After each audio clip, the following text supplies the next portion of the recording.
ایک شخص منڈی سے ایک دمبا خرید کر لایا. رسی لمبی تھی, ایک سرا دمبے کی گردن پر بندھا ہوا تھا, دوسرا سرا اس کے ہاتھ میں تھا. اب ایک شخص آیا اور اس نے بڑی احتیاط کے ساتھ وہ رسی کاٹ لی, دمبا لیا اور وہ چلتا بنا, اور یہ شخص صرف رسی پکڑ کے چلی جا رہا ہے اور سمجھ رہا ہے کہ دمبا میرے پیچھے آ رہا ہے.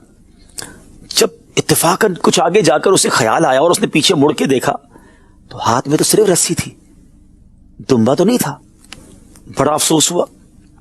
اب تھوڑا اور آگے گیا تو راستے میں اسے ایک شخص نظر آیا جو کنویں کے کنارے کھڑا رو رہا تھا. کہا کیوں رو رہے ہو؟ کب میرا بٹوا اس کنویں میں گر گیا ہے, اس میں 100 روپے ہیں, جو میرا بٹوا نکال کے لائے گا میں 50 اس کو دے دوں گا. اب یہ شخص سوچتا ہے کہ جو دمبا میرا چوری ہوا وہ 50 روپے کا تھا, اس زمانے کے 50 روپے زیادہ تھے. لباس اتارا, کنویں کے کنارے رکھا اور کنویں میں اتر گیا. جا کر بہت ڈھونڈا مگر بٹوا نہیں ملا. جب واپس آیا تو وہ بندہ بھی نہیں ملا اور لباس بھی غائب. ناظرین آپ جانتے ہیں وہ دمبا چوری کرنے والا اور پھر اس کے کپڑے چرانے والا بھی وہ ایک ہی بندہ تھا. حضرت مولانا روم رحمت اللہ تعالی علیہ نے یہ جو حکایت بیان کی, اس کے بعد کیا شاندار اس پہ تبصرہ فرماتے ہیں. آپ فرماتے ہیں دمبا چرانے اور کپڑے اتروانے والے کی مثال بھی شیطان پر صادق آتی ہے. یہ ملعون اپنے دین و مذہب کے غافل انسان کے پیچھے چلتا رہتا ہے اور پہلے اس کے ذکر و فکر کی رسی کاٹ دیتا ہے, اس کو دین سے, مذہب سے, علماء سے, علم دین کے تعلق سے دور کرتا ہے. پہلے وہ رسی کاٹی اور پھر آخر کار اس قدر وہ عیار ہے کہ دنیا کی لالچ, عیاشی کی لالچ, گناہوں کی لالچ میں وہ اس کو گناہوں کے کنویں میں گویا ڈال دیتا ہے اور پھر ایمان کا لباس لے کر بھی چلا جاتا ہے. اللہ نے قرآن میں فرمایا انہو لکم عدو مبین, بے شک شیطان تمہارا کھلا دشمن ہے. مگر آج لوگ شیطان سے دوستی لگائے بیٹھے. کیسے؟ ظہر کا وقت ہوا, شیطان نے کہا ابھی نہیں, کام کا ٹائم ہے, ابھی کہاں جائے گا نماز پڑھنے. دل سے خیال بھی کبھی کبھی آتا ہوگا یار رمضان میں تو پڑھ رہا تھا, نہیں اب کوئی بات نہیں, رمضان چلا گیا. کس کی مانی؟ شیطان کی. عصر کا وقت آیا, شیطان نے کہا ابھی تو گاہک بہت ہے آگے پیچھے, بعد میں رات کو دیکھیں گے.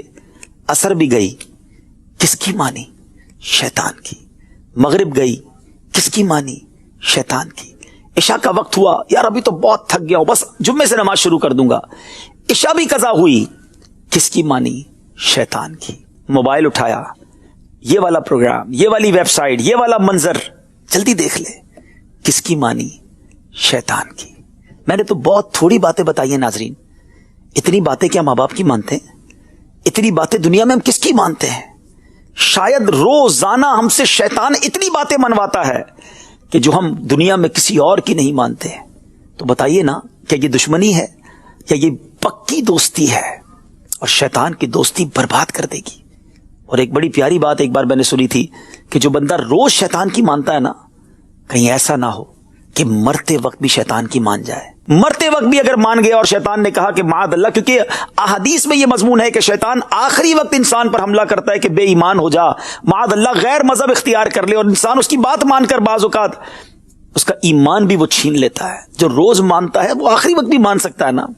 مبارک ہو اس کو جو روز رہ شیطان کو ہراتا ہے. شیطان کہتا ہے فجر میں سویا رہے, بہت تھکا ہوا ہے, وہ کہتا ہے نہیں میں رحمان کا بندہ ہوں, تیرا بندہ نہیں. جو ظہر کے وقت ظہر پڑھتا ہے, عصر کے وقت عصر پڑھتا ہے, مغرب اور عشاء پڑھتا ہے, رات جا کر اس کے ہاتھ میں بھی ریموٹ آتا ہے, مگر وہ کہتا ہے نہیں فلمیں ڈرامے نہیں, اگر دیکھنا ہے تو میں مدنی چینل دیکھ لوں گا.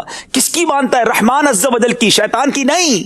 وہ ہراتا ہے روزانہ شیطان کو, جی اس کا بھی چاہتا ہے, شیطان حملہ اس پر بھی کرتا ہے. جب آخری لمحات ہوں گے, سکرات کا عالم ہوگا, اور اس وقت شیطان کوشش کرے گا کہ میں اس کا ایمان چھین لوں, تو انشاءاللہ وہ بندہ کلمہ پڑھ کے شیطان کو وہاں بھی ہرائے گا اور اپنا ایمان بچا کر قبر میں جائے گا.